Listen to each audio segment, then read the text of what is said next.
أعوذ بالله من الشيطان الرجيم. بسم الله الرحمن الرحيم. إن الحمد لله نحمده ونستعينه ونستغفره ونستهديه ونؤمن به ونتوكل عليه ونثني عليه الخير كله. من يهد الله فلا مضل له ومن يضلل فلا هادي له. وأشهد أن لا إله إلا الله ولي الصالحين، إلها واحدا أحدا فردا صمدا لم يتخذ صاحبة ولا ولدا ولم يكن له كفوا أحد، عدد خلق الله ورضا نفسه وزينة عرشه ومداد كلماته، ملء السماوات والأرض وملء ما فيهما وملء ما بينهما وملء ما شئت من شيء بعد. اللهم صل وسلم وبارك على الرحمة المهداة والنعمة المصداة على سيدنا وحبيبنا محمد صلى الله عليه وآله وسلم تسليما كثيرا. Alhamdulillah, nous sommes aujourd'hui samedi 14 8e mois 2021 et les cours d'aujourd'hui c'est le livre Bulugh al-Maram. Bulugh al-Maram qui veut dire il est arrivé à l'essentiel concernant les preuves de jugement ou de loi. Ce livre c'est pour un livre de jurisprudence et en même temps un livre de hadith. C'est-à-dire qu'il ramène les hadiths comme des preuves et après, il vous dit ce qui est dans la vie juridique. À l'accoutumée, Inch'Allah, quand on prend un hadith d'un chapitre, on explique et après, on ramène les avis juridiques, islamiques bien sûr, pour mieux expliquer.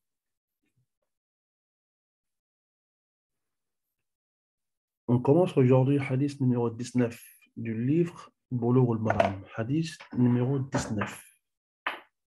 Non.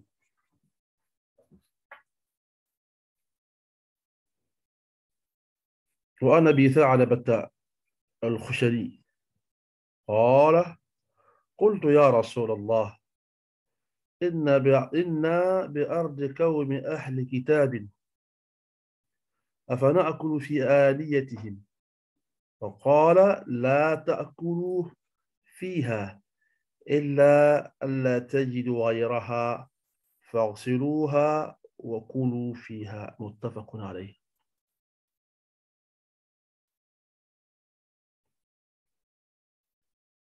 D'après Abi Tha'laba al-Khushani, j'ai dit, ô envoyé d'Allah, nous habitons le territoire d'un peuple qui a reçu le livre révélé.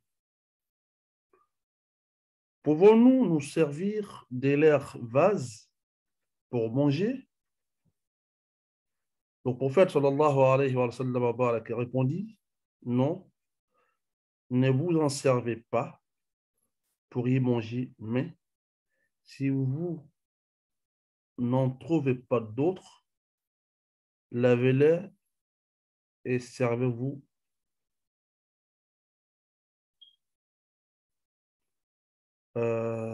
Et servez-vous-en pour y manger. Le Bukhari wa Muslim. Hadith consensuel. Un hadith consensuel du Bukhari au Muslim. Hadith authentique.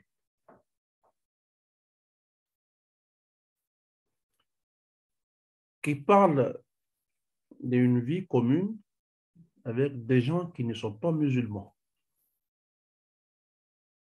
et qui sont soit chrétiens, soit juifs. Ces deux groupes-là, c'est de ceux-là que l'on parle aujourd'hui. Ils ne sont pas musulmans, mais ils ont reçu le livre avant nous. Les Juifs ont reçu la Torah de Moïse avec les 10 commandements.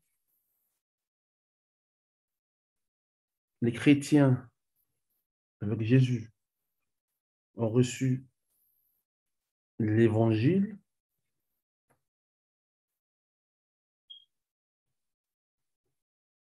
Et nous, les musulmans, nous avons reçu le Coran. Abi Tha'laba al-Khushani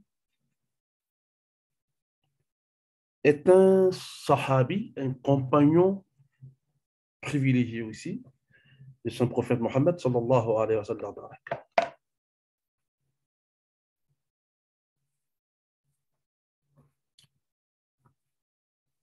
Il est parmi ceux qui ont prêté allégeance l'an 6 sur les arbres. Vous savez, dans l'histoire de Sulh al-Hudaybiyah, l'an 6, l'année dans laquelle le prophète Mohammed sallallahu alayhi wa sallam a pris toute l'armée des Médines pour dire que cette année, Inch'Allah, on va rentrer à la Mecque, on va aller faire le Hajj ensemble. Et que les Mécois vont les intercepter sur la route, à un endroit précis qu'on appelle Al-Hudaybiyah.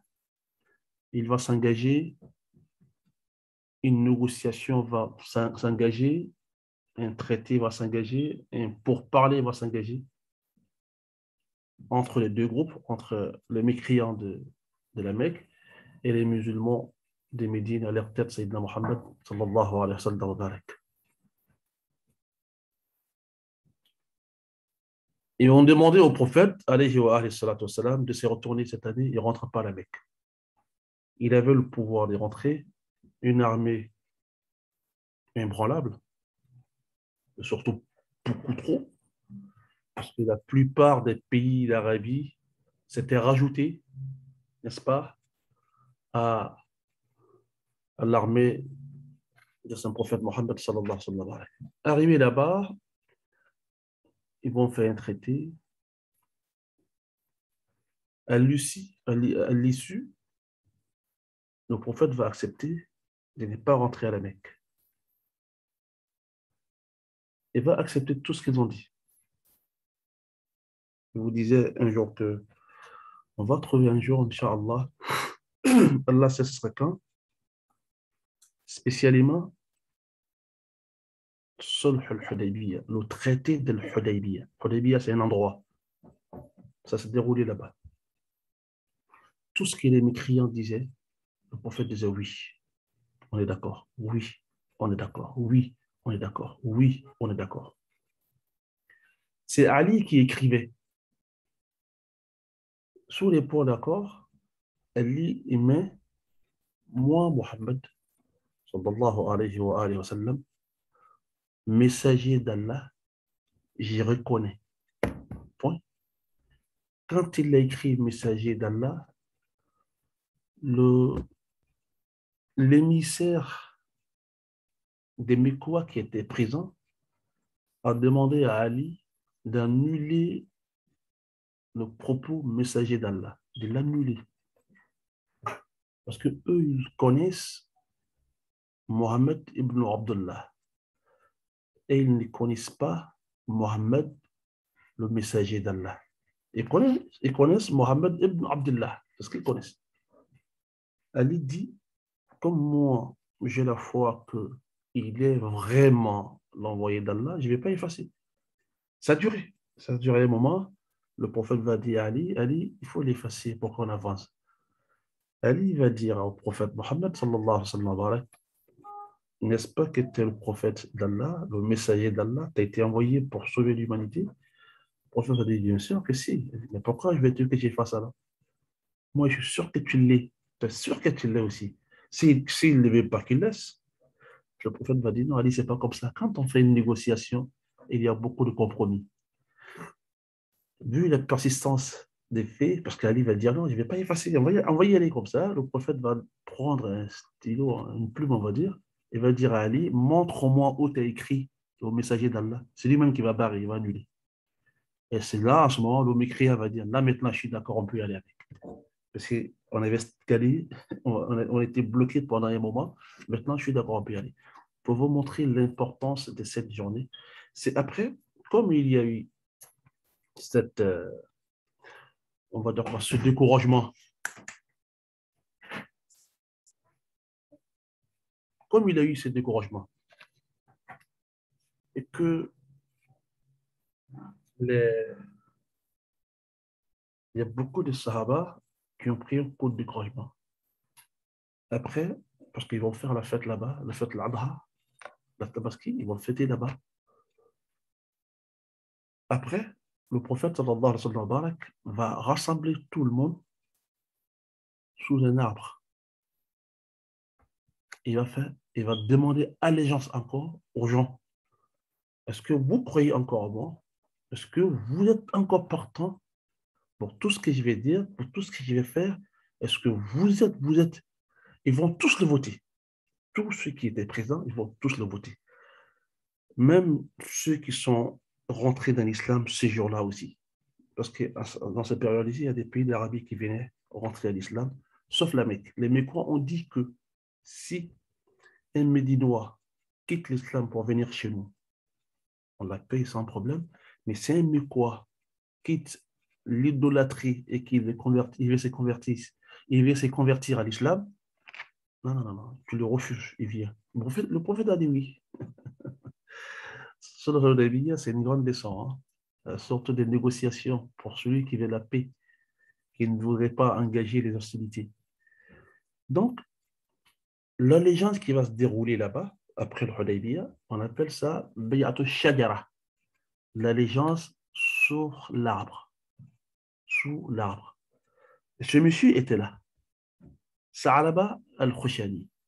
Il y en a qui vont dire que c'est en ce moment qu'il a embrassé l'islam, il s'est converti à l'islam. Il y en a qui vont dire non, il est venu avec le groupe des Médines pour être al-Hudaybiyah. Allahu a'lam. En tout cas, il est parmi les gens qui ont prêté main forte dans l'allégeance, n'est-ce pas, des sous l'arbre. Il dit ici, dans un hadith qui nous parle de la vie commune, j'ai dit, Ya Rasulallah, ô messager d'Allah, nous sommes sur le territoire des gens des livres. Nous sommes sur le territoire des gens qui ont reçu le livre avant nous, le livre révélé. On parle ici des livres révélés. D'accord?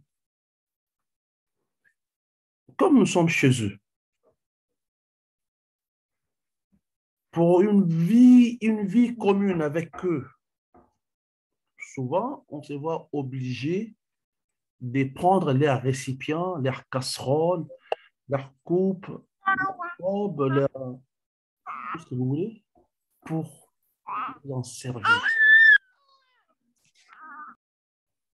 Bon, on peut fermer la personne, l'enfant, s'il vous plaît.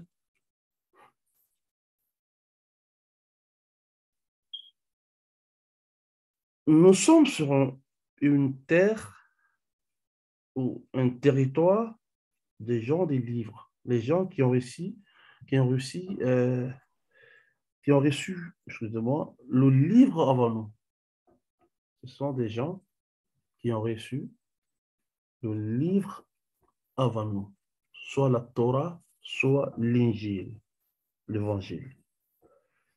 Est-ce que on peut s'en servir de leurs vases, de leurs récipients, de leurs copes, de leurs tasses,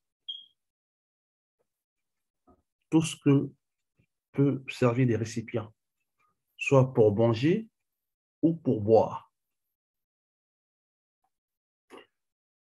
La réponse prophétique a été immédiate. La ta'kulu fiha.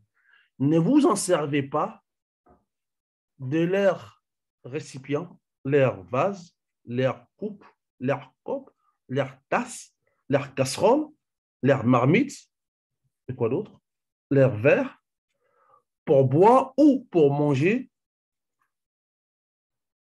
sauf si vous n'en trouvez pas d'autres.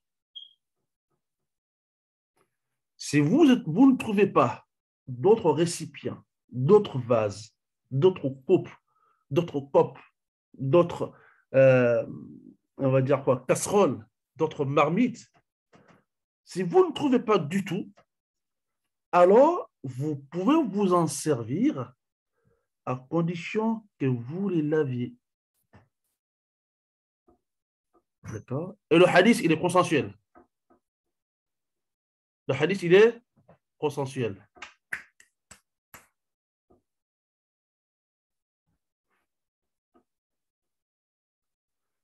Non, muttafaqun alayh.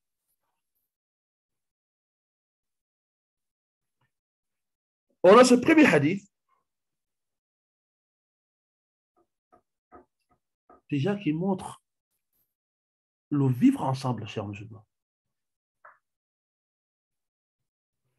Ce sahabi, comme je vous ai dit,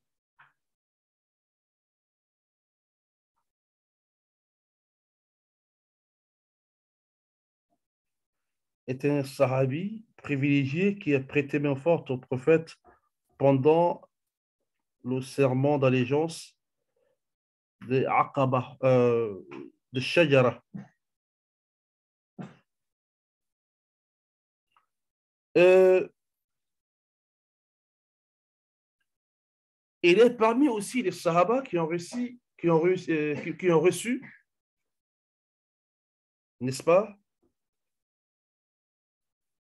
l'émission. Il est parmi les émissaires des prophètes Mohammed sallallahu alayhi wa sallam. Vous savez, le prophète alayhi wa sallam, il faisait très souvent euh, des missionnaires. C'est-à-dire, il rassemblait les gens, il dit Muaz, toi tu vas à Yémen, et toi tu vas à Cham, toi tu vas ici, toi tu vas ici. Donc, ce monsieur, euh, Abu Tha'lab al-Khushani, il fait partie de ces personnes-là qui ont été émissaires du Saint-Prophète Mohammed sallallahu alayhi wa sallam. Et lui, il était où? Sa mission était à Cham.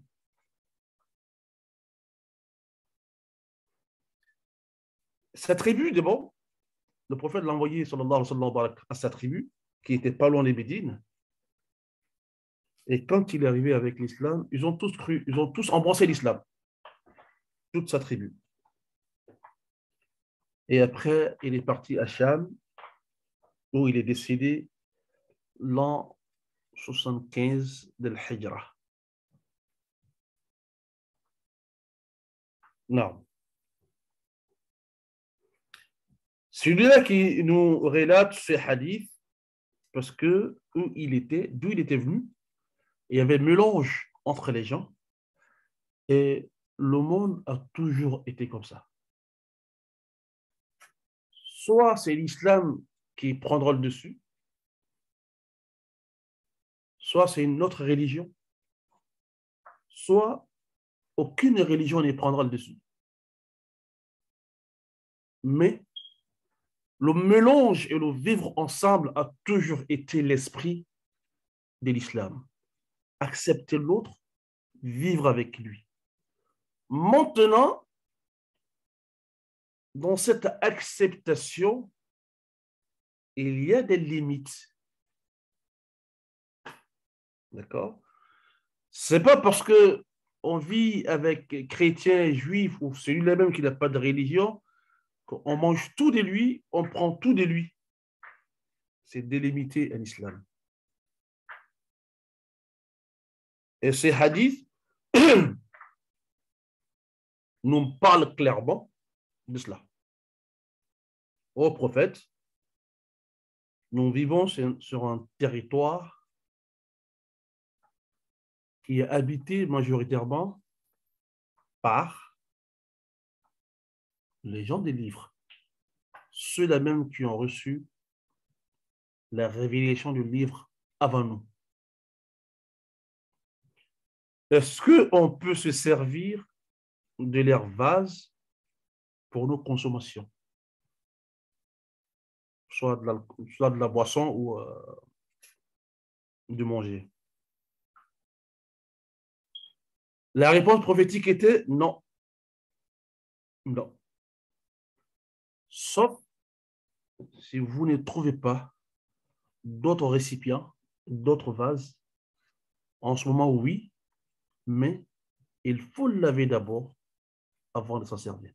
On va faire deuxième hadith, troisième hadith. Après, on va ramener des avis juridiques et tout ce que les savants ont dit pour être mieux clair et aussi mieux compréhensif, Inch'Allah. Et aussi être mieux compris. Hadith numéro 20. Excusez-moi. Il est de bon. Rentre là-bas.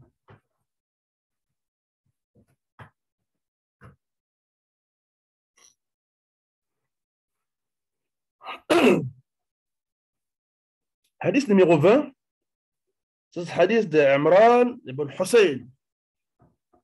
Il nous dit, Imran ibn Hussein nous dit, أن النبي صلى الله عليه وآله وسلم وأصحابه توضؤوا من مزادة امرأة مشركة متفق عليه في حديث طويل.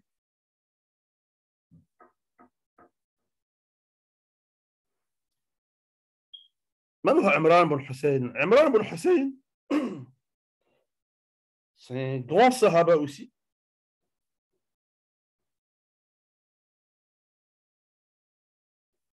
Qui est médinois. Il s'est converti à l'islam l'année de Khaybar, l'an 8 de la Hajra. Et après, il a quitté Médine pour aller s'installer à Bassoura, aujourd'hui en Irak, où il trouve la mort l'an 52 ou 53 de la Hajra. Il est légir. Qu'est-ce qu'il va dire? Ce hadith est un très long hadith, mais l'auteur a juste coupé partie qui nous intéresse et nous a donné. Hussein dit, Amran ibn Hussein dit que le prophète Mohammed sallallahu alayhi wa alihi wa sallam wa barak et ses sahaba ont utilisé, n'est-ce pas, une outre, c'est aussi un récipient, qui appartenait à une femme polythéiste, une femme associationniste, donc une femme qui n'est pas musulmane, pour faire leurs ablutions. D'accord? Ce hadith est clair, un hadith aussi authentique et consensuel. Le prophète Mohammed, alayhi wa alihi salatu wa salam wal baraka, et ses compagnons, ça se passait dans une expédition, dans un voyage, ils ont fait leur ablution ou leurs ablutions depuis un récipient, une outre, qui était pour une femme non musulmane, une femme polythéiste. Ici, vous allez trouver beaucoup de propos du hadith, parce qu'il y a des hadiths qui vont dire clairement qu'elle était soit juive ou chrétienne. Mais vous savez que les gens des livres, surtout les chrétiens, on est d'accord, nous les musulmans, qu'ils ont reçu le livre, ils ont reçu la révélation par Jésus. Mais en même temps, on dit que, nous, on dit qu'ils ont changé la religion de Jésus, d'Isa. Car dans le dogme de tous les prophètes, d'Adam, Adam était prophète, tous les messagers de Noé, c'est Noé qui est le premier prophète. Le premier des messagers, excusez-moi. Adam est le premier prophète Noé est le premier des messagers. La différence entre les deux, c'est qu'un prophète, il est envoyé à un peuple bien précis. On peut dire qu'il est le prophète de la Côte d'Ivoire. Il ne prêche que pour la Côte d'Ivoire. Mais quand on dit un messager, c'est plus large. Ça prend le monde entier de ce moment. Le seul dans notre dogme, le seul qui continue à la perpétuité jusqu'au jour de la résurrection, c'est le prophète Mohammed, c'est le messager Mohammed. Parce qu'après lui, dans notre dogme, aucun prophète, aucun messager ne viendra. Il a dit clairement, je suis le dernier, je suis le sceau des messagers. Par rapport à cela, on pense que les chrétiens, qui avaient comme les juifs, une seule conviction vis-à-vis de Dieu, la ilaha illallah. Le Coran nous dit clairement, je n'ai envoyé un prophète ou un messager avant toi, avant Mohammed. Allah parle de Mohammed, sallallahu alayhi wa sallam. Si ce n'est pour dire à leur peuple, la ilaha illallah. Il n'y a pas de divinité à part moi. Je suis le seul, l'unique, l'absolu. Oui, c'est le message d'Adam. C'était le message d'Adam. Le message de Noé. Le message d'Idriss, de Ad, de Thamoud. Le message de Shu'aib, de Ibrahim, de Lot, de Ishaq, de Ismaël, de Jacob, de Élie, de Elias. C'était le message de Yusuf, Joseph, de Jonas. C'était le message de Moïse. C'était le seul message aussi de Jésus-Christ, le fils de Marie, jusqu'au prophète Mohammed sallallahu alayhi wa sallam.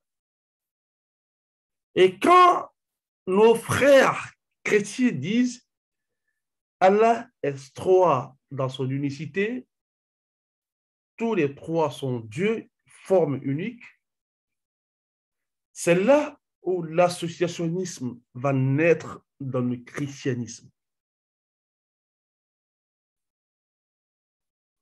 Déjà, dans notre dogme, Allah ne va jamais se transformer en humain.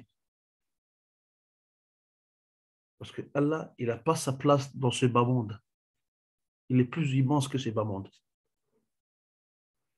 Donc, par rapport à ça, vous allez voir très souvent, dans le Coran, Allah dit clairement, ils ont mécru ceux qui disent que Allah est une trinité. Ils parlent des chrétiens.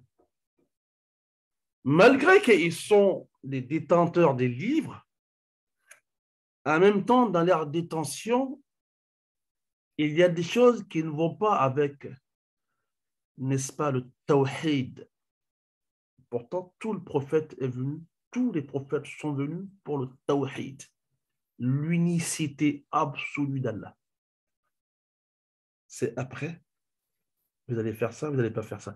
Quand le prophète est arrivé, Sayyidina Muhammad sallallahu alayhi wa sallam, il a passé 10 années à la Mecque. La ilaha illallah Muhammad Rasulullah.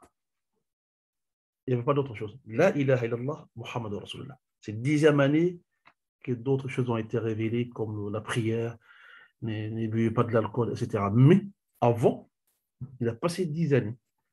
La ilaha illallah Muhammad Rasulullah. Elle aimait quoi refuser parce qu'elle savait, ça veut dire quoi? La Kaaba était remplie des idoles. Et ils étaient des idolâtries, mais graves. Des idolâtres, mais graves. Raison pour laquelle ils ont toujours refusé d'adhérer à cette idée de l'unicité d'Allah. Donc ici, quand on dit que le prophète Mohammed sallallahu alayhi wa sallam wa barak et ses compagnons ont fait leur ablution depuis le récipient ou autre d'une femme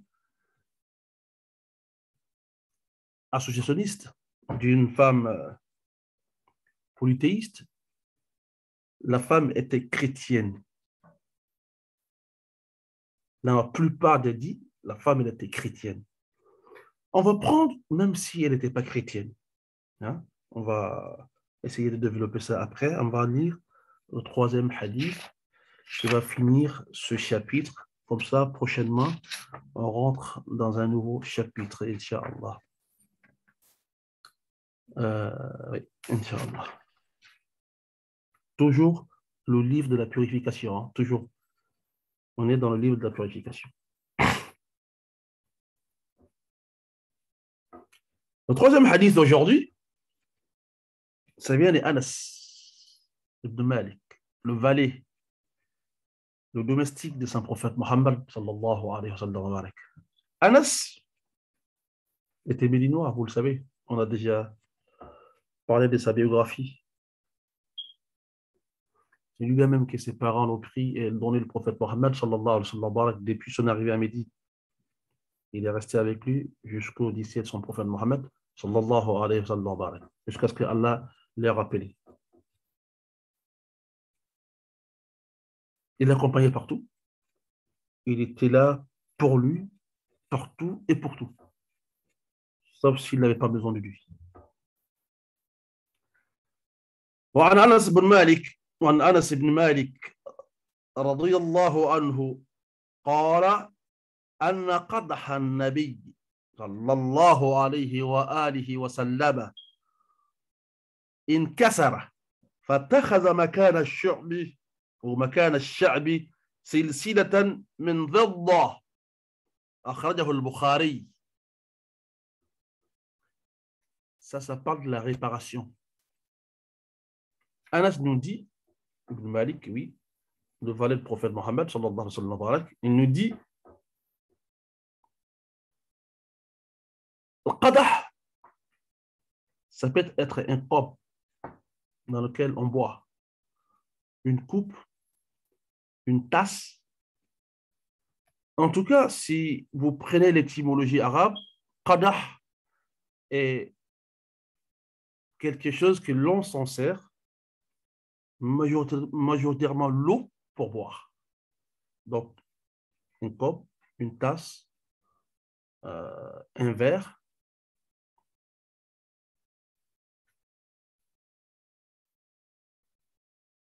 Alors, je nous dis que le prophète avait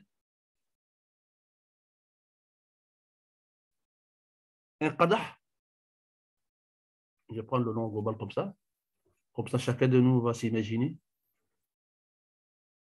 Dans lequel il buvait. Il avait un qadah dans lequel il buvait. Il s'est servi pour boire. Ce qadah, cette tasse,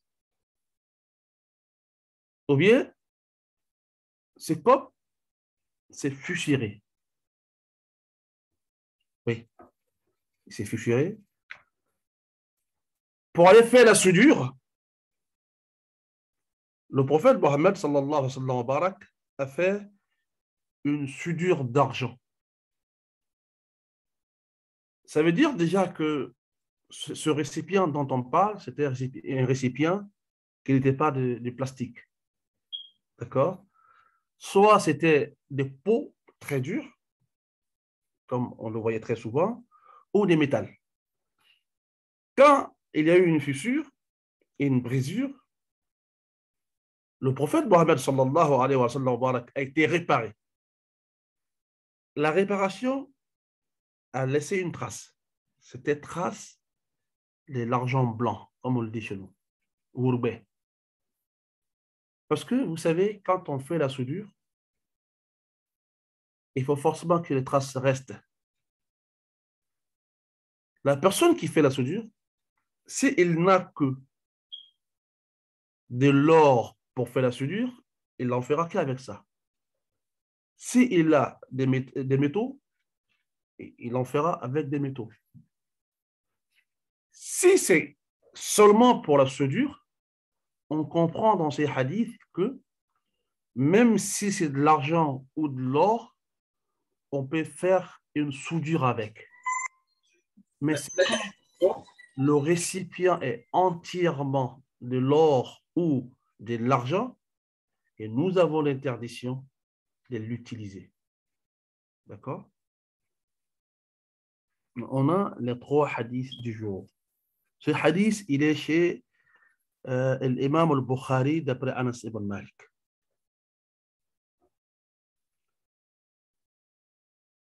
Les cours d'aujourd'hui nous concernent beaucoup parce qu'on vit, surtout ici en Europe, avec des amis, avec des collègues de travail, avec des connaissances, avec des voisins qui ne sont pas forcément de notre bord de croyance.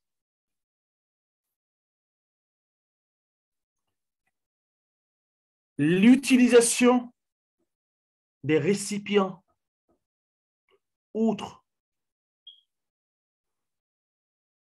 si vous voulez, des tasses, copes, coupes, casseroles, marmites, des gens qui ne sont pas musulmans. L'avis juridique serait quoi? C'est sur ça qu'on va parler maintenant. On a vu les hadiths qui n'ont pas été très, très profonds, juste des aperçus. Et c'est à celui qui vous donne les cours de faire ses recherches et de venir vous dire comment est-ce qu'on doit utiliser ces récipients. D'accord?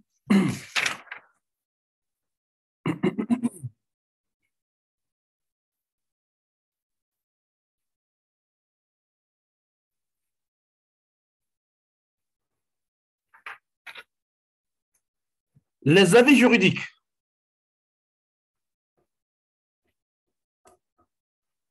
Les savants ont divergé, mais pas trop grave.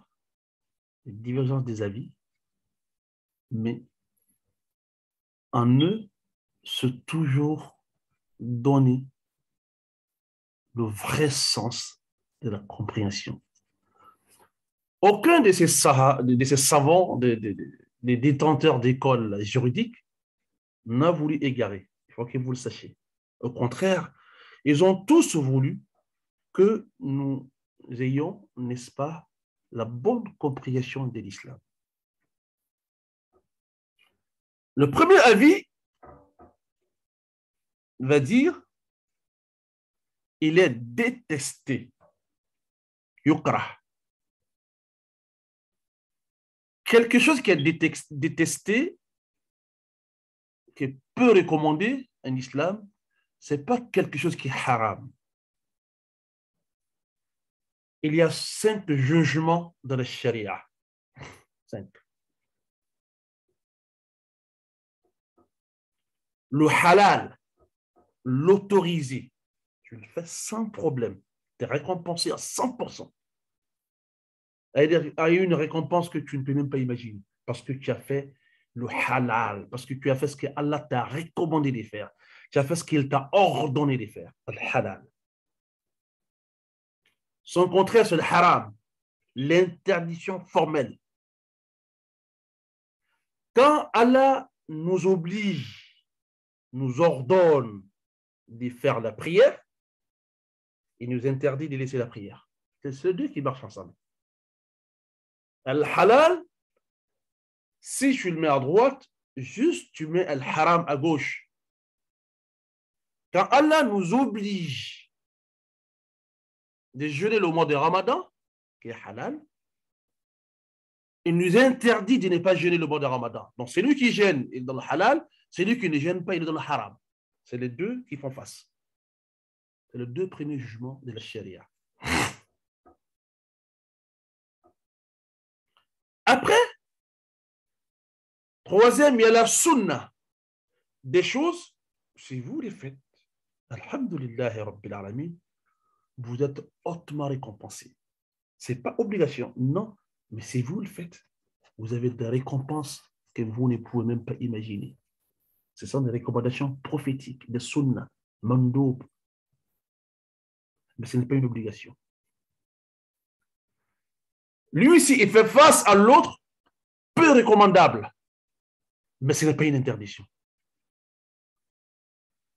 Quelqu'un qui se lève la nuit pour donner quelques raka'at à Allah subhanahu wa ta'ala, il se lève la nuit à partir de 3 heures du matin pour donner des raka'at à Allah.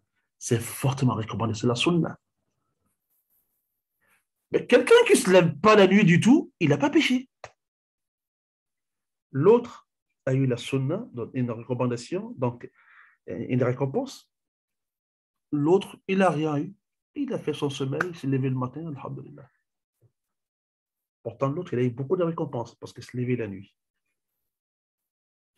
Donc, l'obligation, l'interdiction, la sunna, le détester ou le blâmable, hein, on peut l'expliquer comme ça, soit il est détesté, soit il est blâmé, mais il n'y a pas, ça ne consiste pas un péché. Et le cinquième, qui est le plus vaste de tout ça, l'autoriser. Non. Dans la charia, la loi islamique, 80% des choses qui existent sur la terre nous sont autorisées. Allah dit dans Surat al-Baqarah, j'ai rendu autorisé pour vous tout ce qui est sur la terre. Et ça, c'est un verset global. Après, il y a des versets qui vont sortir des choses, sauf ça, sauf ça, sauf ça, sauf ça. Mais la règle générale, c'est que l'autorisation nous est donnée dans plus de choses que l'interdiction. D'accord? Ça, c'est les 5, on va dire, les 5 éléments de la charia. C'est sûr, ces 5-là, la charia vous donne les avis. Ce que tu fais, c'est autorisé, ça c'est bon. Ce que tu fais est interdit, c'est pas bon. Ce que tu fais, bon, si tu le fais, alhamdulillah, tu as eu la sunna. Ce que tu as fait, bon, tu n'as pas eu la sunna, mais tu n'es pas blâmé. On te laisse, tu n'as pas de péché. Ah, ce que tu as fait là, alhamdulillah, c'est bien. Ça, c'est l'autorisé. Et je voudrais que vous le mettiez dans votre tête, c'est l'autorisé al-mubah, qui est le jugement le plus utilisé dans la charia. Pour ceux qui pensent, par exemple, que la charia est toujours contraignante et toujours... Non, non, non, non, c'est l'autorisé. Omar ibn Khattab nous dit dans un hadith qui est chez le Bukhari, si je ne me trompe pas, le jour qu'on a fait le hajj d'adieu avec le prophète Mohammed, sallallahu alayhi wa sallam, j'ai eu peur ces jours-là. Quand on venait demander au messager d'Allah, est-ce qu'on peut faire ça? Il dit, faites-le, il n'y a pas de problème. Est-ce qu'on peut faire ça? Faites-le, il n'y a pas de problème. Faites-le. C'est-à-dire, il donnait autorisation à tout. Moi, Omar, à un moment donné, j'ai eu peur. Est-ce qu'il ne va pas tout autoriser? Non, Omar. Il va seulement autoriser ce que l'on doit autoriser. سيدنا محمد صلى الله عليه وسلم اللهم صل وسلم وبارك على الرحمة المهداة والنعمة المستاة اللهم صل وسلم وبارك على سيدنا ونبينا وقرة أعيننا سيدنا محمد صلى الله عليه وآله وسلم عدد خلقك ورضا نفسك وزينة عرشك ومداد كلماتك. نعم. Donc, le premier avis nous dit l'utilisation de récipients, n'est-ce pas, des outres ou des outres ou des vases, en tout cas des récipients, hein, de ceux qui ne sont pas musulmans, on va prendre en globalité, de ceux qui ne sont pas musulmans, premier avis nous dit que c'est détestable, mais ce n'est pas haram. Quand le prophète les a dit, sallallahu alayhi wa sallam, non, ne l'utilise pas, sauf si vous ne trouvez pas d'autres, alors utilisez-les en le lavant. Chez Abu Hanifa, Il dit, quand il dit ne l'utilise pas ici, ce n'est pas une interdiction formelle, c'est déconseillé. Il dit parce que on verra d'autres hadiths dans d'autres circonstances dans lesquelles le prophète lui-même, le messager d'Allah Mohammed, et ses compagnons ont utilisé ces choses-là. Donc, chez Abu Hanifa, l'utilisation des affaires des non-musulmans, il prend tout en global, est quelque chose de détesté, mais ce n'est pas haram.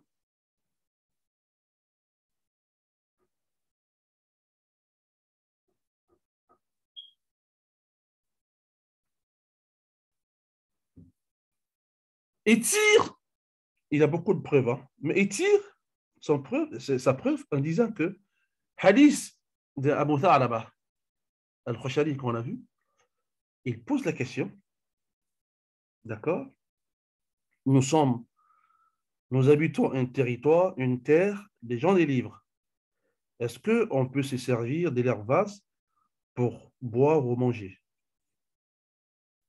D'accord? Le hadith, globalement, il va dire aussi, non, ça va rentrer dans notre bab encore.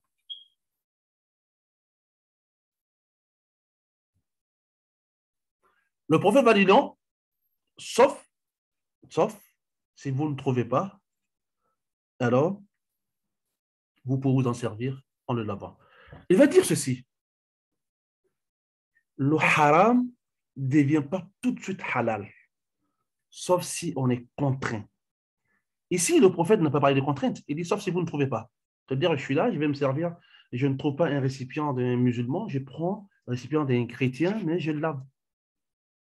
Et pourquoi aussi, chez Abu Hanifa, pourquoi le prophète a parlé de laver?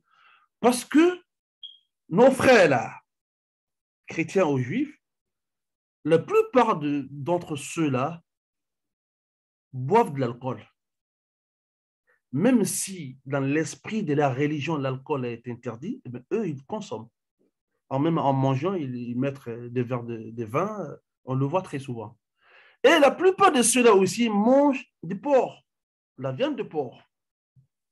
Donc, dans les récipients où le porc a été préparé, où l'alcool a été consommé, c'est judiciable pour un musulman de les laver avant de s'en servir. Ça, c'est clair et net. Même si ce n'est pas les chrétiens, même si ce n'est pas les juifs, même si tu rentres dans une maison d'un musulman, si ce musulman a ces mêmes comportements, tu es obligé de faire ainsi. Donc lui, chez Abu Hanifa, le haram ne devient pas halal tout de suite, sauf s'il y a toutes les conditions. Le fait qu'il dit non, sauf si vous ne faites ça, il n'a pas parlé de contraintes. C'était tellement vite fait chez lui, il dit, ça veut dire qu'on peut utiliser, n'est-ce pas, le récipient, les vases, les copes, les marmites de ceux qui ne sont pas musulmans en condition qu'on les rend propres. Mais l'interdiction n'est pas formelle, n'est pas catégorique chez Abu Hanifa, donc ce n'est pas haram. C'est le premier avis.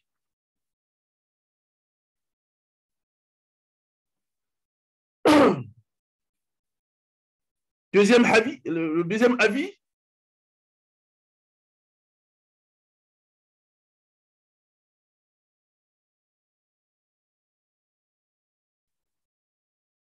les gens des livres, comme les gens qui ne sont pas des livres, des mécréants, on peut se servir de leur récipient si on est d'accord que ça n'a jamais été utilisé. Un ami chrétien, juif ou un idolâtre te donne un nouvel habit, il te donne casserole, verre, vase, tout ça, c'est neuf, ça n'a jamais été consommé. Alors là, tu n'as même pas à te poser des questions. C'est du neuf. Tu le prends, tu l'utilises sans problème. Et ils sont tous d'accord sur ça, tous. Où est-ce que tu dois faire quelque chose? Tu serais dans l'obligation de rendre propre une fois utilisé, même si, d'après Imam Malik, c'est qu'il dit ici, même si ce juif, ce chrétien, ou celui-là qui n'a pas de religion, même s'il te dit que il n'a jamais consommé de l'alcool dedans ou des viandes des porcs, vu que vous n'êtes pas dans la même religion, chez lui, la purification d'un récipient, d'un vase, d'un verre, de casserole, tout ce que vous voulez, d'un homme, d'une personne qui n'est pas musulman, s'impose. Il faut rendre cette chose, ce récipient propre avant de te servir. D'accord? Quand c'est neuf, il n'y a pas de question à poser. Mais quand c'est déjà utilisé, ne cherche pas à savoir. Il faut rendre propre. Tu es dans l'obligation de laver avant de t'en servir. Ça, c'est l'avis de l'imam Malik. Ceux-là même qu'on trouve très durs d'habitude, vous allez voir qu'ils sont beaucoup souples ici. C'est ça aussi les écoles juridiques. Il peut être dur de l'autre côté il est très très souple.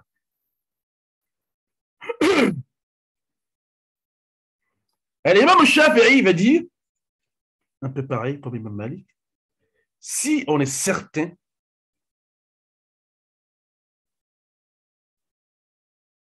de la purification du vase, de la marmite, des copes, du tasse, on peut l'utiliser. Si on est certain que le vase qui nous a été donné, dans lequel on va boire, ou l'assiette qui nous a été donnée, dans laquelle on va manger, si on est sûr et certain que c'est propre, alors on l'utilise parce qu'on a une certitude que c'est propre. Il dit, même si ça trouve qu'il avait déjà, ces mécréants, ces chrétiens, ces juifs avaient déjà utilisé, n'est-ce pas, ce récipient dans le haram. C'est-à-dire qu'il avait bu de l'alcool dedans ou il avait préparé de la viande de porc dedans. Mais le fait que là, moi, en m'en servant, je suis certain que c'est propre. Je regarde, je vois, ah non, c'est propre. Pourtant, utilisé, chez Imam Shafi'i, je ne suis pas dans l'obligation de le rendre encore propre. Rendre lui forcément propre vient parce que le gars l'a utilisé et il ne l'a pas rendu propre comme je voudrais. D'accord? Par rapport à cela, quand je vais prendre ce récipient pour manger, pour boire, je suis dans l'obligation de rendre ça propre, comme le prophète m'a demandé. Sallallahu alayhi wa alihi wa sallam wa barak. Mais là, il dit, si nous avons une certitude de la purification de ce qu'on va utiliser, on n'est pas obligé de les rendre propres. Mais si tu le relaves encore, alhamdulillah, tu as fait de la sunna, vous voyez? Non.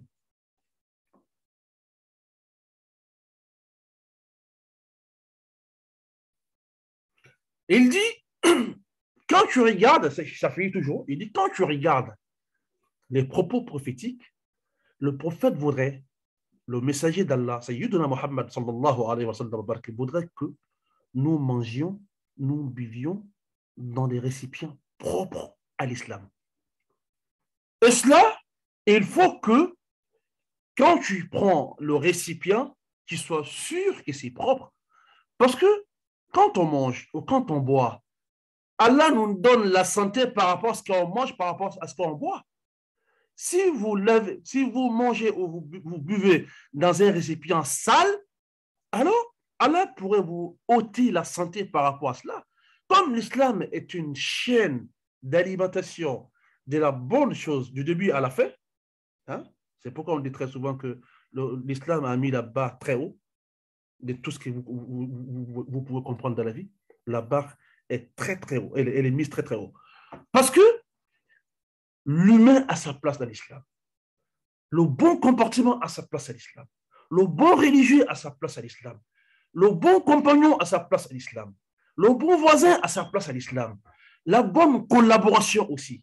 Donc, quand tu prends l'avis d'Imam al-Shafi'i, quand on est certain que le vase ou le récipient, il peut être de la peau, il peut être de métal, il peut être de n'importe quoi. Quand on est sûr que c'est propre, on n'est plus obligé de le relaver. Mais si on le relave encore, alhamdulillah, parce que c'est ce qu'a demandé le prophète Mohammed dans la sunna, sallallahu alayhi wa sallam. Donc, il faut qu'on soit sûr de sa propriété. Il faut qu'on soit sûr qu'il n'y a plus de souillure ni de saleté sur le récipient que nous allons utiliser. L'habituel dur, Imam Hanbal, Ahmed bin Hanbal, c'est lui habituellement qui est très dur. Il est le plus facile ici. Lui, il va dire, c'est une autorisation. D'accord?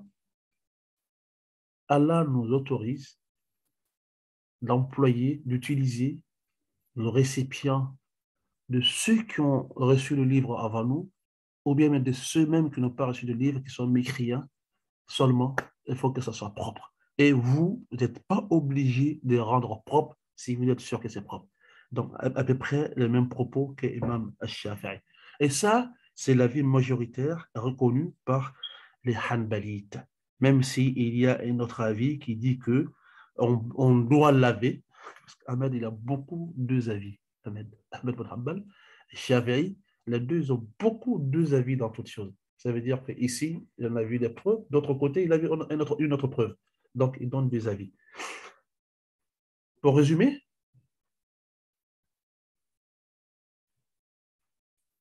un collaborateur, un ami, une connaissance qui n'est pas musulman vous donne quelque chose de neuf. Vous le prenez sans aucune hésitation. Que ce soit un récipient, vous buvez dedans, que ce soit un habit, vous le portez sans problème. Un collaborateur, un ami, une connaissance, juif ou chrétien, vous invite chez lui à la maison. Vous allez manger. Il sort des verres très propres. Vous pouvez l'utiliser, mais si vous avez la possibilité de vous lever et le rincer encore, c'est plus bon. C'est aussi encore plus bon. Sans l'offenser, sans le montrer qu'il est sale. Parce que l'islam ne veut pas qu'on offense l'autre. Vous avez été invité chez vos frères chrétiens, collègues, vous venez manger, le récipient dans lequel on va vous servir, dans lequel vous allez boire, est propre devant vous. Simplement, quand vous êtes musulman, vous voulez être encore plus sûr.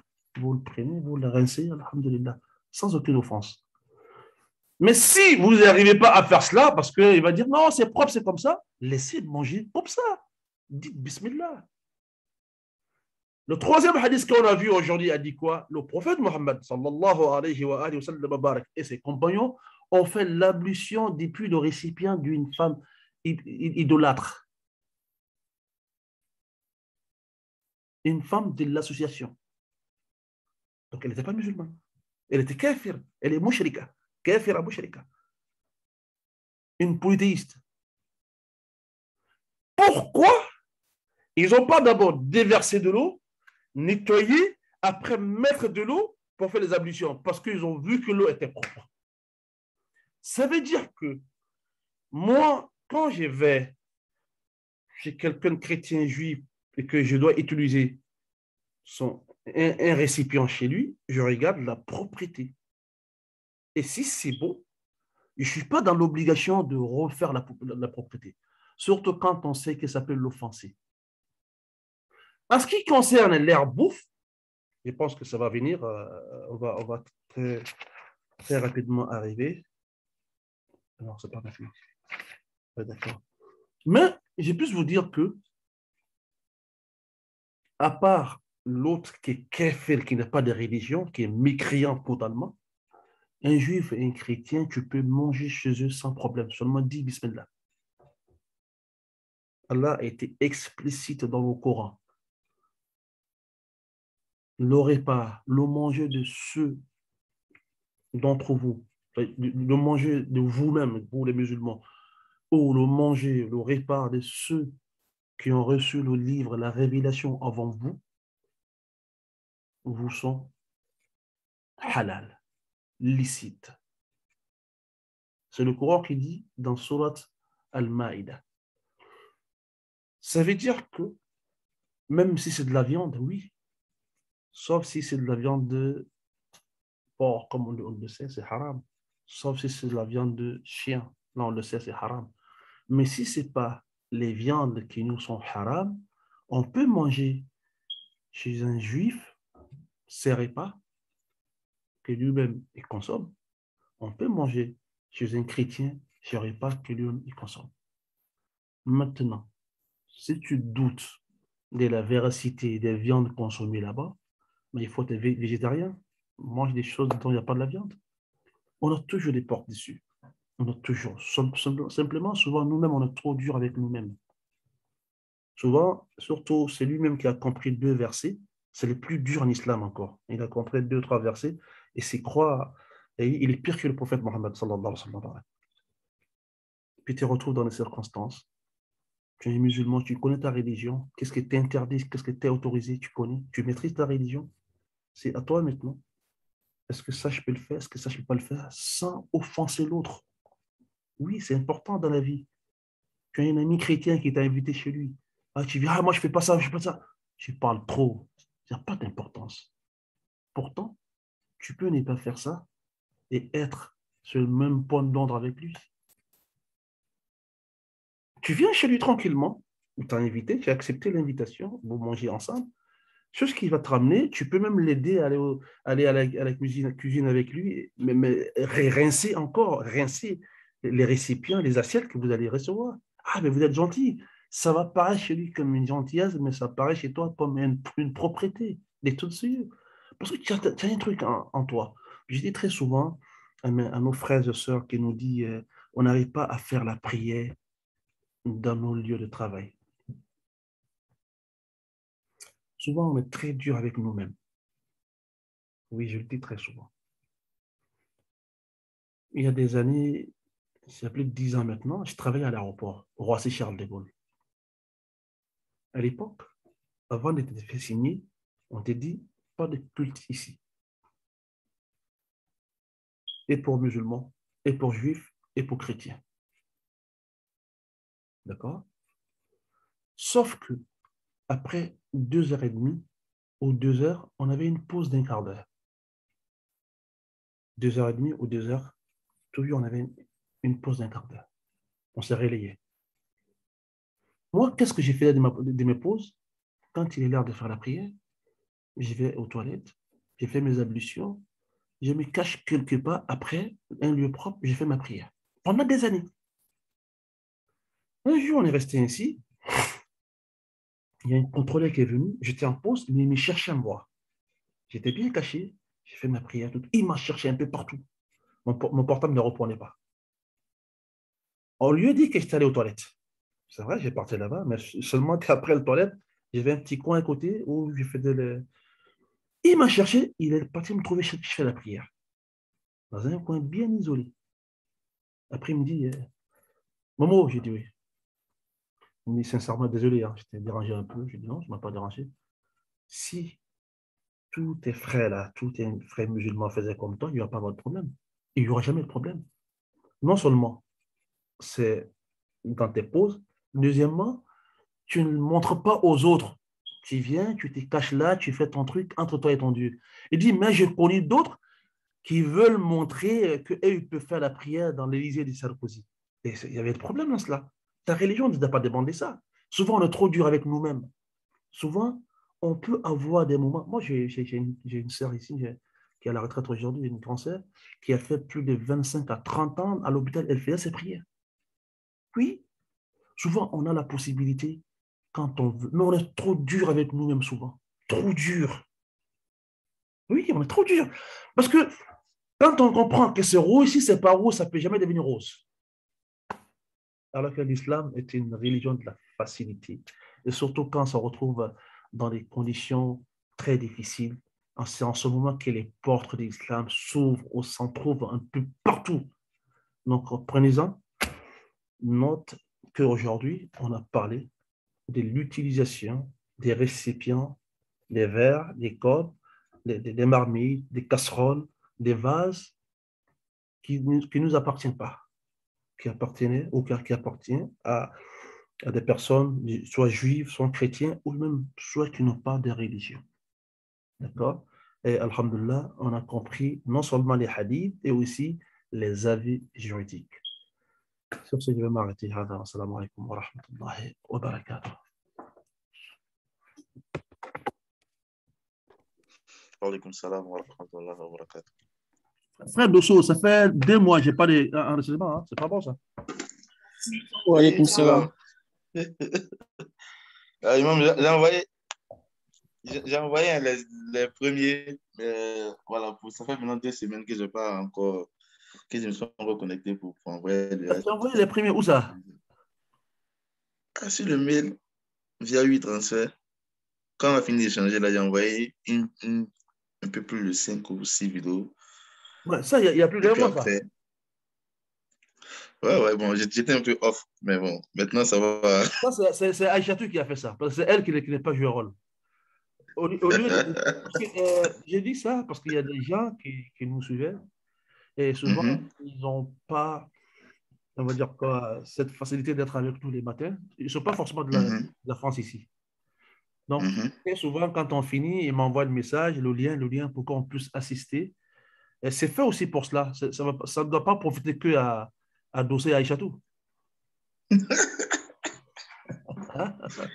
Ça doit aussi profiter même à ceux qui ne sont pas là. Sinon, si ça profite seulement à moi, il n'a pas l'appel, je coupe tout et puis j'arrête tout. Hein. Non, on va s'y mettre. On va s'y mettre. Okay. Allô, Imam. Imam, aujourd'hui, là. Allô. Oui. Imam, aujourd'hui, là, les Doumbia n'ont rien fait, c'est les Dosso, là. Non, mais moi, il a les Doumbia, attention. Hein. Moi, il a les Doumbia. Hein. Tu vas te mettre aussi dedans. Je suis un Doumbia attitré. Attitré même, là. Là où il y a les Dosso, les Doumbia ne sont pas loin. Donc, là où il y a les Dosso, les Doumbia ne sont pas loin. Il fallait que comme mes parents des criminels là, quoi. Ils disent qu'ils sont attitrés là-bas aussi. Exactement. Moi, j'avais une question. Vas-y, on va prendre ça, ouais. En fait, bon, déjà, pour revenir un peu sur la condition de prière, en tout cas, je dirais aussi, j'ai vécu la même expérience, Bismillah, à Paris aussi. En général, quand on arrive dans un endroit où il y a des musulmans, en général, on a toujours un moyen de faire la prière. Voilà, en tout cas, en général, c'est très discret. Par exemple, nous, on faisait dans les escaliers. Et là, on le faisait bien, les jours et asres dans les escaliers sans problème. Et on passait inaperçu, tranquillement. Quoi. Donc, en général, ça s'est fait. Maintenant, ma question, ça porte un peu sur l'exemple, en fait, de la nourriture. Donc, par rapport, je prends l'exemple du poulet. Je prends un exemple, si on va, par exemple, en entreprise et qu'entre midi et 2, on vient, par exemple, manger et qu'il y a le poulet, par exemple, qui est là, comme, voilà. C'est vrai que souvent, il y a du poisson, mais si on arrive qu'il y a du poulet, par exemple, ou je dirais de la viande, est-ce qu'on peut manger? Parce que déjà, par rapport à cette dérogation, quand on va chez le chrétien ou le juif, on peut manger sa nourriture sans se poser la question si son poulet ou sa viande, c'est halal ou pas. L'essentiel, on se dit, on peut se poser la question si ce n'est pas haram, c'est-à-dire si ce n'est pas le porc, si ce n'est pas une viande interdite. Mais si c'est du poulet, en tout cas, si ce n'est pas une viande interdite, en général, on mange sans se poser des questions.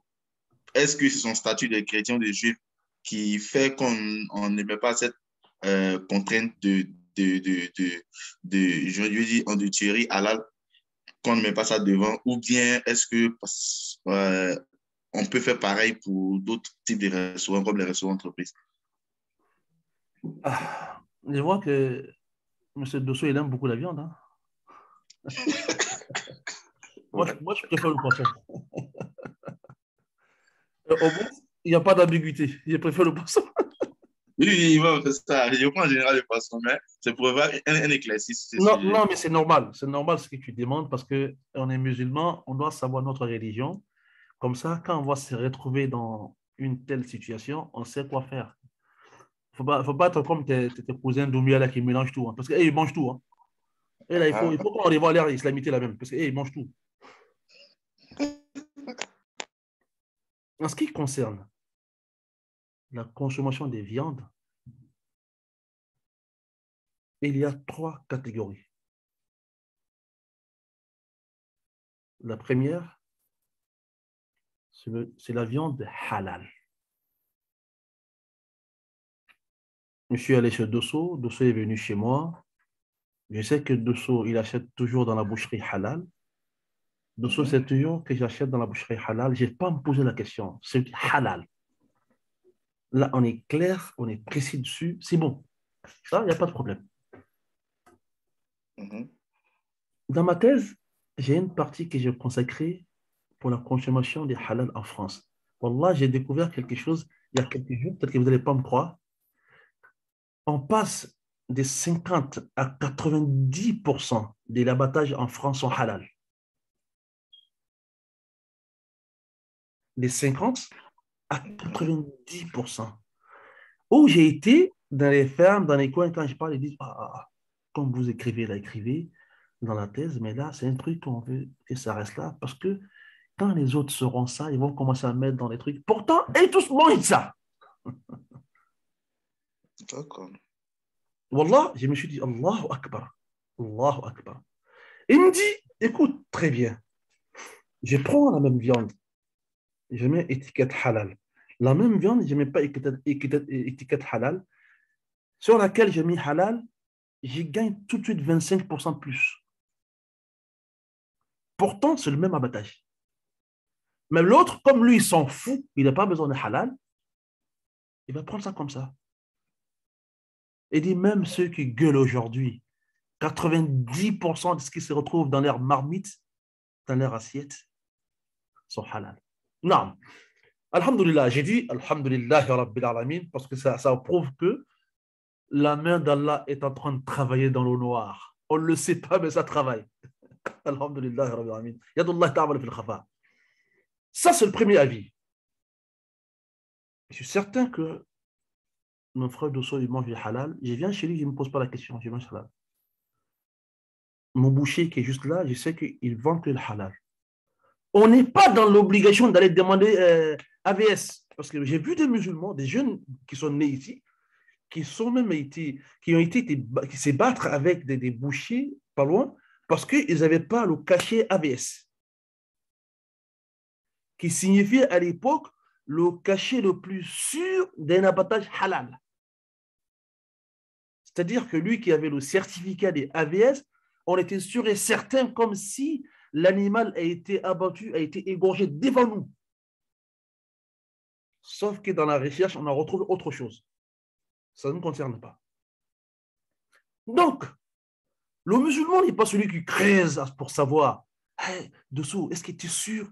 Est-ce que tu es sûr que ton poulet là? Est-ce que tu es sûr que le bœuf là? Tu es sûr que ça a été. Là, on n'est pas là pour ça. Là. J'ai confiance à Dosso. Dosso a confiance en moi parce que je suis son frère musulman. Nous deux, on a confiance au boucher qui est musulman aussi. Si le boucher nous trompe, c'est entre lui et Dieu. Ça, c'est la première catégorie. Deuxième catégorie, on est sûr et certain que ce n'est pas abattu islamiquement. C'est du haram. Comprenez ça aussi. Et je suis sûr et certain. Ici, l'abattage s'est fait dans leur tradition. Ce n'est pas du tout halal. Là, même si je me retrouve chez un chrétien, chez un musulman ou chez un non-chrétien, un non-musulman, on le sait très bien que l'abattage ne se fait pas dans les rites islamiques. C'est haram. Il faut qu'on se comprenne très bien. Première catégorie, c'est halal. Deuxième catégorie, c'est haram. Parce que je suis sûr et certain, moi, je suis allé dans un village dans la France profonde une fois. Il vit peut-être même pas 100 personnes dans le village. Je demande au boucher, parce que je voulais manger quelque chose, si jamais ces viandes. Il dit non, lui, ces viandes sont juste abattues quelque part ici, là. Il y a pas, non seulement il n'y a pas de musulmans chez eux ici, donc ils ne se fatiguent même pas ça. Il m'a dit juste à côté, vous sortez, vous regardez là, il y a une ferme là, c'est là-bas on le fait. Il n'y a même pas de musulmans dans ces villages. Ça m'a conseillé, il était clair avec moi. Et après, il me regarde, il m'a dit, vous êtes musulman? Ah, ça se voit. Il dit, ah bon, Dieu merci. Ça se voit, alhamdoulilah. Comment ça se voit? Il dit, non, ça c'est un truc qu'on le sait. Mais il m'a présenté autre chose qui ne soit pas la viande. Il a été clair avec moi, je suis certain. Là, il n'y a pas d'ambiguïté. Ça, c'est haram pour moi. C'est haram dans la vie juridique. Là où il y a des problèmes maintenant, c'est quand on ne sait pas. C'est là où vous allez avoir deux avis encore. Le premier avis que je supporte, c'est quand on ne sait pas, on n'est pas obligé de chercher à savoir coûte que coûte. Pourquoi? Parce que il y a un hadith qui est chez Imam Ahmed, dans lequel notre maman Aïcha, as-Siddiqatu bint as-Siddiq, elle nous dit, nous recevions, n'est-ce pas, des viandes des gens du Yémen. Et quand vous savez que les Yéménites étaient plus à l'époque les idolâtres, en tout cas d'autres religions que l'islam, ou même des chrétiens ou des juifs, parce qu'ils s'étaient installés un peu partout là-bas aussi. Et j'ai demandé au prophète Mohammed, sallallahu alayhi wa sallam, au prophète, les viandes qu'on reçoit des Yémen, on ne sait pas si ça a été égorgé ou pas. Est-ce que l'abattage a été fait sur le rite islamique ou pas? On ne le sait pas. Oh prophète Mohammed, qu'est-ce qu'on en fait? Écoutez la réponse prophétique. Aïcha, comme tu ne sais pas, dis Bismillah en mangeant. C'est très facile. C'est ce qu'a enseigné le prophète Mohammed, sallallahu alayhi wa sallam. D'autres avis vont dire, comme tu ne sais pas, ne mange pas.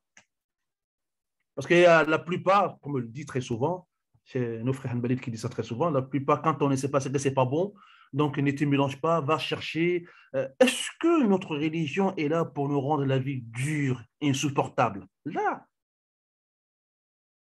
Autant je dois faire des kilomètres pour aller chercher la viande halal, autant je dois me purifier et d'avoir des bons comportements envers l'autre. On est capable d'injurer l'autre, de le frapper, de l'emprisonner, de l'ôter de tous ses droits, de faire de lui un misérable, de lui rendre la vie très difficile. On est capable de le bédiser derrière lui pour manger sa chair crue. Mais c'est nous qui sommes très durs. Ah non, il faut du halal. Ah non, il faut du halal. Je vais vous conter une histoire pour finir ces questionnements. Des musulmans très durs, très cruels, qui ont reçu une femme. On nous a dit que la femme était mariée et que la femme a commis l'adultère. Sans chercher à comprendre les vérifications, on tue la femme, on l'a éventrée. Et l'on fait ici, il y a des frères qui sont assis à 100 mètres, qui voient tout ce qui se passe. Pourtant, dans les sharia, ça ne se fait pas comme ça. Si elle ne reconnaît pas, même si c'est vrai, on ne fait rien. D'accord? Vous vous rappelez certes de l'histoire que je vous ai contée la semaine dernière? Quand le prophète disait à Aïcha, radiallahu anha, si c'est vrai que tu l'as commise, alors réponds-toi et demande pardon à Allah. Pourquoi le prophète n'a pas dit, si c'est vrai que tu l'as commise, viens alors, on va te donner le haq de l'islam, le had, comment on appelle ça? La loi de Talion, là. On va te purifier. Donc, ils ont tout de suite ôté la vie à la dame enceinte. Ils l'ont inventé. Ce même gars se lève. Ils vont voir les frères qui sont assis de l'autre côté, qui ne sont pas musulmans. Tout ce qu'ils demandent, ces frères ont vu ce qu'ils ont fait, ils ont peur. Tout ce qu'ils demandent, les frères de l'autre côté, ils prennent, ils donnent tout.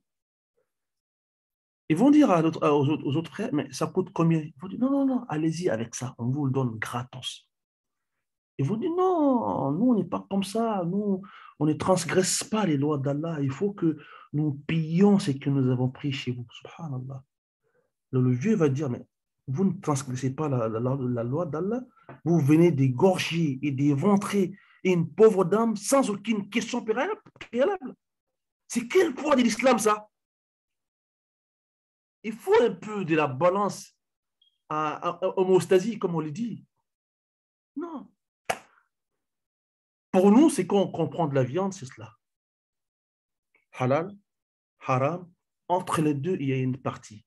Quand je peux manger, parce que je ne suis pas sûr que c'était égorgé ou pas, surtout vu aujourd'hui. Et là, je vais vous apprendre qu'aujourd'hui, en Belgique, ils sont à 95% d'abattage islamique. 95%.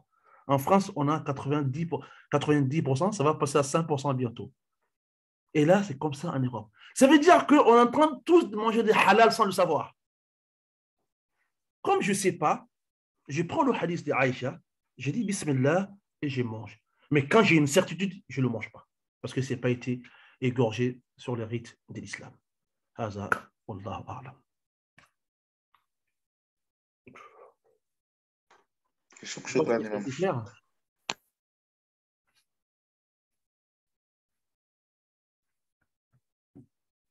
Je pense que ça a été clair. Oui, oui, c'était clair. Merci beaucoup. Il est 12h30. On va. Oula, je ne sais pas s'il y a quelqu'un qui a une question. Il y a quelqu'un qui veut manger KFC. Ah, KFC. Moi, je ne sais pas. Moi, quand je mange, il y a une KFC halal. Bon, ce n'est pas KFC. Il y a un truc halal qu'il faut avec KFC. C'est là-bas je vais. Maintenant, je ne sais pas. Parce que, sincèrement, je vous dis en toute sincérité, une fois, je me suis retrouvé à la porte des Clignancourt. J'avais très faim. Je rentre. C'est le manager qui va me servir. Je lui demande, excuse-moi frère, est-ce que la viande, il me fait la tête comme ça. Puis il me dit, non, pas parler, il me fait la tête comme ça. Je dis, ah bon? Après, il sort, il vient me dire, nos viandes sont toutes halal. Je vous le jure, nos viandes sont toutes halal, mais trêve de publicité. Il ne ment pas, halal le sait, moi j'ai mangé. Hein. C'est pour vous dire, là j'ai une preuve là. Il m'a dit clairement. Et il ment pour faire son marché. Allah alam. Maintenant, c'est entre lui et Allah. Mais il m'a dit clairement, parce que quand il m'a vu, je sens qu'il a vu quelque chose. Il m'a dit, là, je voulais parler. Il a fait comme ça, de sa bouche, comme ça, il ne parle pas. D'accord? Après, il m'a servi. Il vient et me dit, oui, nos viandes sont toutes halal, mais ne parlez pas très de publicité. Parce que quand on va commencer ça tout de suite, ils vont commencer à nous saboter. Et ce n'est pas faux. Ils vont dire, KFC est devenu halal, c'est comme ça, c'est comme ça, c'est comme ça. Sinon, beaucoup de gens aujourd'hui savent que la plupart comment on appelle ceux-là même, ceux qui font restauration rapide là. Les fast-food là. Les fast-food là, c'est la plupart c'est halal aujourd'hui. Simplement pas de publicité. Et je confirme aussi que j'ai un fils qui travaille là-dedans. Il m'a confirmé 100%, papa, c'est ce que tu dis, c'est vrai.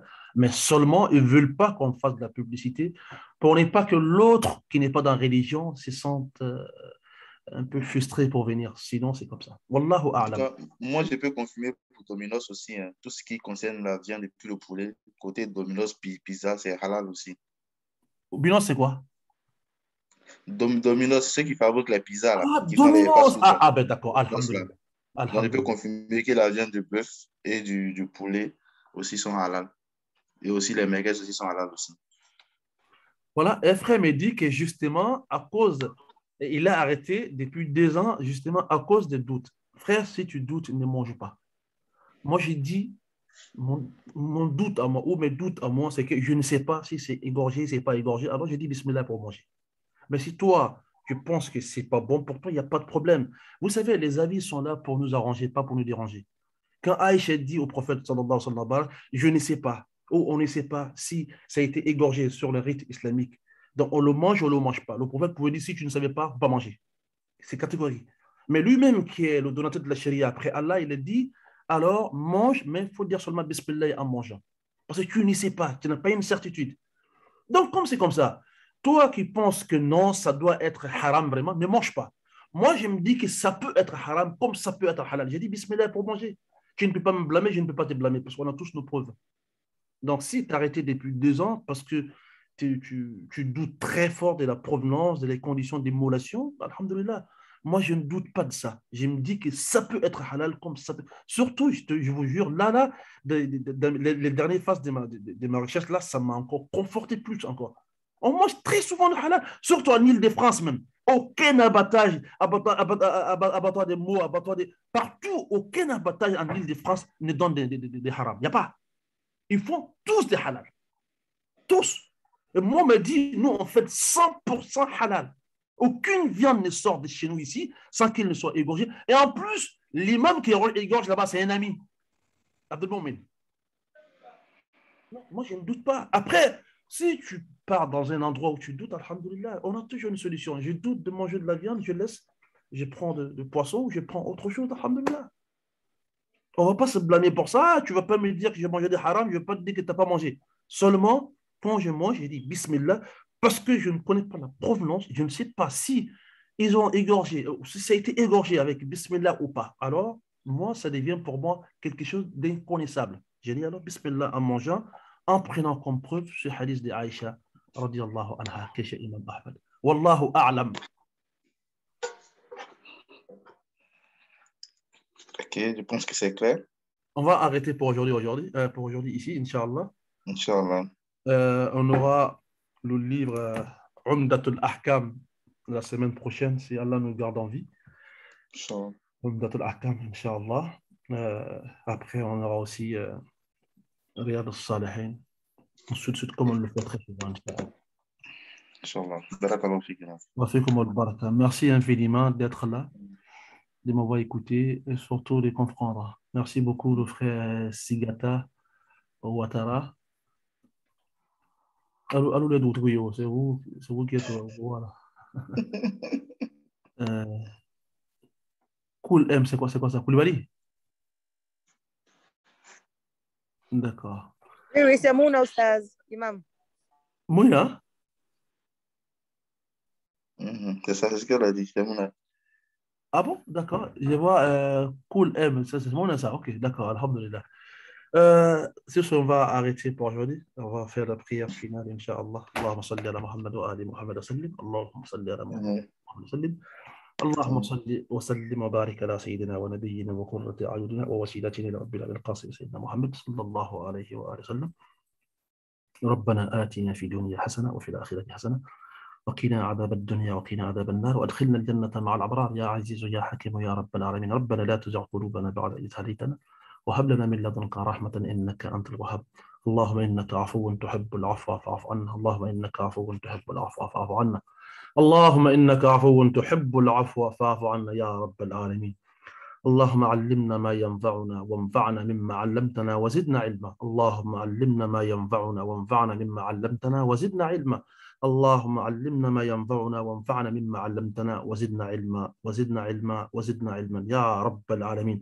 اللهم أنت خلقتنا وأنت تهدينا وأنت تطعمنا وأنت تسقينا وأنت تميتنا وأنت تحيينا وأنت على كل شيء قدير. اللهم رحمتك نرجو فلا تكلنا إلى أنفسنا طرفة عين ولا أقل من ذلك وأصلح لنا شأننا كله. لا إله إلا أنت نستغفرك ونتوب إليك. اللهم رحمتك نرجو. اللهم أنت خلقتنا وأنت تهدينا وأنت تطعمنا وأنت تسقينا وأنت تميتنا وأنت تحيينا وأنت على كل شيء قدير. اللهم رحمتك نرجو فلا تكلنا إلى أنفسنا طرفة عين ولا أقل من ذلك وأصلح لنا شأننا كله. لا إله إلا أنت نستغفرك ونتوب إليك. اللهم أنت ربنا لا إله إلا أنت خلقتنا ونحن عبادك ونحن على أهدك ووعدك ما استطعنا. نعوذ بك من شر ما صنعنا. نبوء لك بنعمتك علينا ونبوء بذنوبنا فاغفر لنا فإن لم تغفر لنا وترحمنا لنكونن من الخاسرين. ربنا اغفر لنا ذنوبنا وكفر عنا سيئاتنا وتوفنا مع الأبرار. ربنا آتنا في الدنيا حسنة وفي الآخرة حسنة وقنا عذاب الدنيا وقنا عذاب الآخرة. ربنا لا تزغ قلوبنا بعد إذ هديتنا وهب لنا من لدنك رحمة إنك أنت الوهاب. اللهم إنك عفو تحب العفو فاعف عنا. اغفر لحينا ولميتنا ولذكرنا ولأنسانا ولشاهدنا ولغائبنا ولصغيرنا ولكبيرنا يا رب العالمين. اللهم اغفر للمسلمين والمسلمات وللمؤمنين والمؤمنات الأحياء منهم والأموات إنك السميع المجيب الدعوات يا رب العالمين. إن الله وملائكته يصلون على النبي يا أيها الذين آمنوا صلوا عليه وسلموا تسليما. اللهم صل وسلم وبارك على الرحمة المهداة والنعمة المسداة على سيدنا وحبيبنا محمد صلى الله عليه وآله وسلم عدد خلقك ورضا نفسك وزنة عرشك ومداد كلماتك. اللهم صل وسلم وبارك بكمالك وجمالك على أسعد وأشرف مخلوقاتك سيدنا محمد صلى الله عليه وآله وسلم وبارك عدد خلقك ورضا نفسك وزنة عرشك ومداد كلماتك ملء السماوات والأرض وملء ما فيهما وملء ما بينهما وملء ما شئت من شيء بعد. اللهم صل وسلم وبارك على سيدنا محمد وآله عدد خلقك ورضا نفسك وزنة عرشك ومداد كلماتك ملء السماوات والأرض وملء ما فيهما وملء ما بينهما وملء ما شئت من شيء بعد. والحمد لله رب العالمين. السمدي prochain إن شاء الله. السلام عليكم. Wa alaykum salam wa rahmatullahi wa barakatuh.